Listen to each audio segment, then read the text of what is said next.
Good evening friends. 69,000 शिक्षक भर्ती में एक बार फिर से आपका स्वागत है। और शिक्षा मित्रों ने नौकरी पक्की करने के लिए कमर कस ली है। 22,000 सीटों को जोड़ने के लिए मामला ट्विटर पर ट्रेंड कर रहा है। सकारात्मक सोच, एकता, अनुशासन और सही समय से ही जुड़ पाएंगी सीटें। देखिए, सबसे इम्पोर्टेंट बात करते हैं आपको सबसे पहले शिक्षा मित्र के बारे में। शिक्षा मित्रों ने के उपाध्यक्ष हैं, शिक्षा मित्र संघ बनाया हुआ है। और देखिए, ये एक संघ जो है ये अभ्यर्थियों ने मिलकर बनाया है। और अभ्यर्थियों के उनके जो संघ के अध्यक्ष हैं त्रिभुवन सिंह जी, उन्होंने ट्वीट किया था कि हमें ये सही समय है जब हमें अपनी नौकरी को परमानेंट करने के लिए एकजुट एक साथ आंदोलन करना चाहिए। तो ये बहुत ही अनुशासन और उसकी वजह से है कि आपको जानकर हैरानी होगी, एक बहुत बड़ा ग्रुप है शिक्षा मित्रों का। यदि वो धरने पर बैठ जाएं तो 2 दिन के लिए भी यदि वो धरने पर बैठ जाए, क्योंकि लॉकडाउन खुलने वाला है कल से, तो काफ़ी ज़िलों में खुल भी गया है। लखनऊ का मेरे ख्याल से कल या परसों में खुल जाएगा।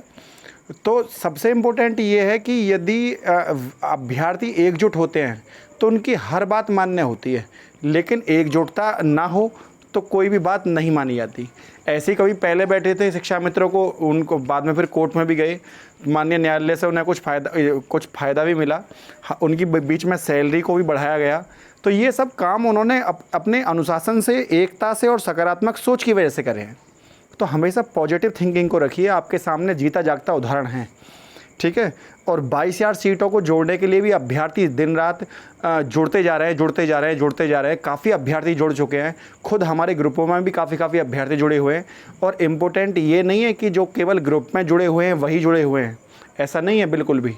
ऐसा ये है क्योंकि ग्रुप में, एक व्हाट्सएप ग्रुप में आप 1000-1500 बच्चे आपने, मान लीजिए आपने 850 जोड़ भी लिए, 700, 700, 800, लेकिन जब हम कोई ट्वीट ट्रेंड करने के लिए बोलते हैं तो अभ्यर्थी ऑटोमेटिकली अपने फ़ोन से उसको ट्रेंड कर देते हैं। अब लगाइए 32-40 हज़ार बच्चे अगर ट्विटर पर ट्वीट कर रहे हैं, रीट्वीट कर रहे हैं किसी मैसेज को या किसी हैशटैग को, तो अपने आप में ही बहुत बड़ी बात है। ये हमारी एकता और संगठन की शक्ति को दर्शाता है। लेकिन इम्पोर्टेंट यही नहीं है कि हमें केवल इतना ही काम करना है, हमें आगे भी करना है। ऐसा ना हो कि आप मेहनत करें, उस मेहनत की पकी पकाई खीर कोई और खा जाए। आप धरने की तैयारी करें, आप धरने की शुरुआत करें। आप शिक्षक भर्ती के मुद्दे को उठाया आपने। अब सब नेताओं के, जन नेताओं के दिमाग में, उन्हें ये नहीं पता कौन सी भर्ती, उन्हें बस पता है शिक्षक भर्ती। अब शिक्षक भर्ती का मुद्दा क्या है ये उनको नहीं पता, आधे लोगों को तो पता ही नहीं है। क्योंकि आपको पता ही है हमारे एमएलए और सांसदों का क्या काम है। कोई भी लेटर आप लेकर जाएंगे, जब तो हाँ हाँ बोल देंगे, हो सकता है आधे घंटे बाद उसको भूल जाएं। लेकिन कुछ जो सक्रिय नेता है वो, उन्हें पूरा मुद्दा पता है, जो शिक्षक भर्ती से जुड़े हुए हैं। देखिए, जब तक मुद्दा किसी के काम का नहीं होता उस पर ध्यान भी देता आदमी, है ना, ये भी बात सत्य है। तो लेकिन जो उस मुद्दे से जुड़े हुए लोग हैं, मान लीजिए किसी के घर परिवार में से कोई बच्चा है, जो पढ़े लिखे सांसद हैं, वो लोग सब जानते हैं। तो ऐसा ना हो कि शिक्षक भर्ती का शोर 22,000 सीटों वाले बच्चों ने मचाया और उसका फ़ायदा 2 तरह के बच्चे ले जाएं। एक तो वो ले जाएं जो नई शिक्षक भर्ती निकलवाना चाहते हैं, है ना, या फिर वो ले जाएं जो जैसे शिक्षा मित्र अपने आप को परमानेंट के लिए बोल रहे हैं तो वो उसका आंदोलन करें। तो वो उन्हें फ़ायदा मिले, अच्छी बात है, क्योंकि वो भी दोनों हमारे पक्ष के लोग हैं, वो भी हमारी बात करेंगे। किसी को यदि फ़ायदा होता है तो उसमें किसी को क्या नुकसान है, फ़ायदा सबको होना चाहिए। लेकिन वर्तमान में मेहनत कौन कर रहा है? वर्तमान में मेहनत कर रहे हैं 22,000 सीटों को जुड़वाने वाले बच्चे। तो इन्हें सही समय पर सही निर्णय और अनुशासन में रहना चाहिए। कई बार क्या होता है, ग्रुप में बच्चे बोलते हैं सर एडमिन जो है वो नाराज़ हो गए। मेरे भाई, एडमिन नाराज़ नहीं हुए, वो ग्रुप के सदस्य पहले थे। उन्होंने वो लोग हैं जो फाउंडर मेंबर हैं वो ग्रुप के, जिनकी सोच से ग्रुप बना। लेकिन इम्पोर्टेंट ये है, वो नाराज़ नहीं है, वो बस ये नाराज़ होकर वो ये जताना चाहते हैं कि आपको जो रीट्वीट का काम दिया गया था वो आप अच्छे से नहीं कर रहे, है ना। इतने बच्चे को ही आपको इतना मैसेज भी आपको समझाया जाए। कोई एडमिन, कोई भी व्यक्ति आपसे नाराज़ नहीं है, लेकिन हम बस ये चाहते हैं कि आप ग्रुप से जुड़ें या ना जुड़ें, लेकिन जो मुद्दा है उसको रीट्वीट तो करिए कम से कम। ट्विटर पर आकर आप इतना नहीं लिख सकते ऐड 22K इन 69K 22K मतलब 22,000। मैं यहाँ पर लिखे दे रहा हूँ, अगर किसी बच्चे को नहीं पता हो आप स्क्रीन पर देख सकते हैं। ऐड 22K /in, फिर अंडरस्कोर बोलते हैं इसको, underscore 69K। Add 22K underscore इन, फिर अंडरस्कोर, फिर 69K, ये आपको लिखना है। और ये देखिए एक हैशटैग रहता है, सब उस पर करते हैं तो वो ज़्यादा ट्रेंडिंग हो जाता है। आप अलग अलग 5-5 10-10 है, हर बच्चा अपना अलग हैशटैग बनाए तो उस पर ज़्यादा से ज़्यादा 20-25 या 100 रीट्वीट आ जाएंगे, तो उससे वो ट्रेंडिंग में कोई आ जाएगा। यदि एक ही हैशटैग बनाया जाए और सभी अभ्यर्थी उसी को ज़्यादा ऊपर लेकर जाएँ तो ऑटोमेटिकली उसमें आ जाता है वो, है ना, गूगल के एसईओ में आ जाता है वो, समझिए इस चीज़ को आप, है ना, या ट्विटर के एसईओ में आ जाता है।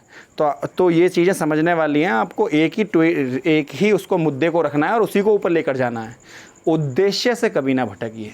कुछ अभ्यर्थी नकारात्मक सोच के हैं, फ़ोन करेंगे सर, व्हाट्सअप नंबर दे रखा है मैंने, उस पर मैसेज करेंगे सर लिस्ट कितने पर लग जाएगी, कब लग जाएगी, क्यों नहीं लग पा रही है। उनको ऐसा लगता है कि जितना मंत्रालय है वो शिक्षक भर्ती की जो सीटें बच गई हैं उनको जोड़ने में लग रहा है और 1 या 2 दिन में सीटें पब्लिश होने वाली हैं बस, है ना। आप अपनी नौकरी के लिए सकारात्मक सोच रख रहे हैं, अच्छी बात है, पर इतना धैर्य तो आपके अंदर होना चाहिए। मैंने लिख रखा है सकारात्मक सोच होनी चाहिए, एकता होनी चाहिए, अनुशासन होना चाहिए और सही समय में जुड़ पाएंगी सीटें। सही समय का मतलब क्या है? सही समय का अर्थ यहाँ पर ये है कि आपसे जब भी जो काम करने के लिए बोला जाए कृपा करके संगठित होकर एक करिए। इलेक्शन से पहले का समय है ये। इस समय देखिए वर्तमान सरकार हमारी भाजपा भारतीय जनता पार्टी है, आरएसएस की बैठक भी हुई अभी कल दिल्ली, और अपना उत्तर प्रदेश पर भी मीटिंग चल रही हैं, क्योंकि अब जो है गवर्नमेंट चुनावी मूड में आएगी और जब चुनावी मूड में आएगी तो उन्हें धरने पर बैठा हुआ बच्चा हो या ट्विटर पर हो या सोशल मीडिया पर हो, उनकी बात को मानना पड़ेगा। सरकार का एक बहुत बड़ा वोट बैंक है और यदि ये हाथ से चला गया तो सरकार को नुकसान ही बहुत ज़्यादा है ना। प्रशासनिक स्तर देखिए, जो मायावती की गवर्नमेंट थी उसमें केवल टेट पास अभ्यर्थियों को नौकरी दे दी गई, तो क्या सुपर टेट अभ्यर्थी 70,000 हैं, क्या इनको सरकार नौकरी नहीं दे सकती? टेट पास करके बैठे हैं, सुपर टेट की परीक्षा पास करके बैठे हैं, तो आप नई भर्ती निकाल रहे हैं 97,000 की जगह आप 1 लाख निकालिए, किसने मना किया है? लेकिन पद तो उत्तर प्रदेश में 2.5 लाख खाली हैं। 2.5 लाख में से यदि 70,000 इन अभ्यर्थियों से भर दिए जाएँ तो क्या नुकसान है? कोविड-19 में जो 3 साल का मानसिक प्रताड़ना झेली है उसके बदले में आप एक उन्हें उपहार दे देंगे तो क्या चला जाएगा? जो वो भी उपहार का वो आप योग्य अभ्यर्थियों को ले रहे हैं केवल, ये कोई आभार नहीं है। लेकिन आप यदि उस काम को करें तो अभ्यर्थियों के लिए तो वो किसी उपकार से कम नहीं होगा, है ना। होने के लिए वो अभ्यर्थी नई भर्ती में दोबारा नंबर ले आएंगे, लेकिन 3 साल की जो मानसिक प्रताड़ना हुई है उसकी भरपाई कौन करेगा उसको? लगभग 2 साल बाद तो रिजल्ट आया उस चीज़ का। तो ये चीज़ें सही नहीं है, सरकार को इस समय से सोचनी चाहिए। अभ्यर्थी इस समय सरकार के साथ खड़े हैं, ठीक है, और सरकार यदि सीटों को जोड़ती है तो आगे भी सरकार का मुंह रहेगा कहने के लिए कि हमने आपके लिए काम किया और आप ये करिए, क्योंकि हम ही लोगों ने सरकार को वोट दी थी और हमने ही सरकार को सरकार बनाया, है ना। जब आप शासन में होते हैं तो आपको सबकी सुननी चाहिए। देखिए दूसरा माननीय न्यायालय का आदेश है कि 1,37,000 पदों को 2 क्रमागत भर्तियों में भरना था। उस आधार पर भी क्या 2 भर्तियों में सरकार ने 1,37,000 पद भरे? जब नहीं भरे तो उनको क्यों नहीं भरा गया? यही बात कहीं और की सरकार होती, मान लीजिए केरल की सरकार होती, जगनमोहन रेड्डी की होती, या फिर आपका यहाँ पे होती, दिल्ली में होती, अरविंद केजरीवाल की होती, या अलग अलग राज्य सरकारें जिनके मैं नाम ले रहा हूँ, तेलंगाना हो या अपना दिल्ली हो या अपना राजस्थान हो या कैप्टन अमरिंदर सिंह पंजाब हो, है ना, कोई भी आदमी कहीं का भी हो, अलग अलग राज्यों में अलग अलग नेता सब अपनी शिक्षक भर्ती को लेकर बड़े संजीदा होते हैं। जो धारणीय विकास सूचकांक है, जो सस्टेनेबल डेवलपमेंट गोल्स है SDG, उसमें उत्तर प्रदेश नीचे से नंबर पे आता है। जो नीचे के टॉप 5 है ना, उनमें यूपी का नंबर है।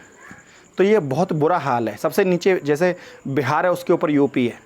तो जो आप सस्टेनेबल गोल्स हैं और उसमें शिक्षा का एक स्तर है, उसको आप कब तक दुरुस्त नहीं करेंगे, कब तक इस चीज़ को धक्का देकर गाड़ी चलेगी? तो ये सही नहीं है, ठीक है। यदि अब भी आपको, खैर हमारा मतलब ये नहीं है कि उत्तर प्रदेश को क्या काम करना चाहिए, क्योंकि हमारा अभी उत्तर प्रदेश है, हम यहाँ रहते हैं, हम भारत में नमक खाते हैं, भारत की रोटी खाते हैं, भारत हमारा देश है, इसके बारे में सोचना हमारा कर्तव्य है। लेकिन हमें उन बातों के से भी अवेयर होना चाहिए जो सरकार को करना चाहिए, और सरकार यदि नहीं करती है तो हमें कुछ इस तरह के निर्णय भी लेने होते हैं जो सरकार उन कामों को करे, चाहे वो मूक प्रदर्शन हो, चाहे वो सोशल मीडिया पर हो, चाहे वो धरना देना पड़े, उसके लिए भी हम आगे आएंगे। तो फ्रेंड, यदि वीडियो आपको अच्छी लगी तो वीडियो को लाइक शेयर, चैनल को सब्सक्राइब करना ना भूलें। आज के लिए इतना ही। जय हिंद, जय भारत।